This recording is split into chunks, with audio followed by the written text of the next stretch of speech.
जो supreme court की double bench justice Sandeep Khanna, justice Dipankar Datta की बेंच ने जो सुप्रीम कोर्ट की छुट्टियों से पहले अपना ऑर्डर रिजर्व किया, उसको आज उन्होंने सुनाया। उसके अंदर सुप्रीम कोर्ट के सामने ये सवाल थे कि अगर ईडी पीएमएलए एक्ट के अंडर सेक्शन 19 अरेस्ट करती है और अंडर सेक्शन 45 कोर्ट उसके अंदर बेल की बात सोचता है, तो सेक्शन 19 के अंदर जब ईडी जो एक एजेंसी है वो अरेस्ट करती है तो उसका जो डिसीजन है वो सब्जेक्टिव है, ऑब्जेक्टिव नहीं है। कोई तय सिद्धांत नहीं है किस पे वो अरेस्ट कर रहे हैं, और वो सेक्शन 19 बेसिकली उन अफसरों की ओपिनियन है। तो अगर किसी कानून के अंदर बेल के प्रावधान इतने सख्त हैं जितने सेक्शन 45 में हैं, तो उसमें अरेस्ट का थ्रेशोल्ड भी हाई होगा। ऐसा नहीं हो सकता कि आप बात बात पे अरेस्ट कर लें और फिर बेल ना दें। अगर बेल आसान है किसी कानून में तो उसमें अरेस्ट भी आसान होती है।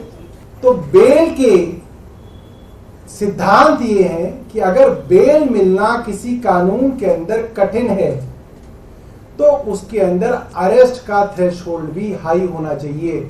सुप्रीम कोर्ट ने need and necessity of bail के बारे में कहा, और सुप्रीम कोर्ट ने दूसरी बात ये कही कि इस मामले में अरविंद केजरीवाल जी करीब 90 दिन से ज्यादा पहले ही जेल में रह चुके हैं, लिहाजा उनको इंटरिम बेल दी जाए।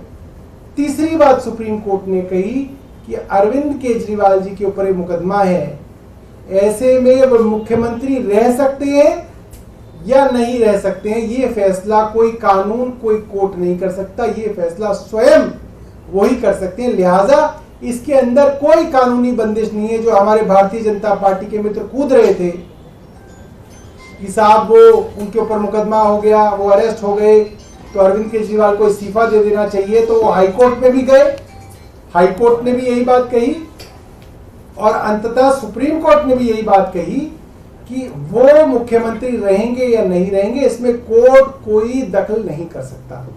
ये बात आपके सामने रखी, और मैं अपनी तरफ से उन सभी लोगों को बधाई देना चाहता हूं जो इस केंद्र सरकार के अत्याचार से पिछले कई सालों से लड़ रहे हैं, और खास तौर पे पीएमएलए के कारण उनके ऊपर अलग अलग मौकों पे अत्याचार किया जा रहा है।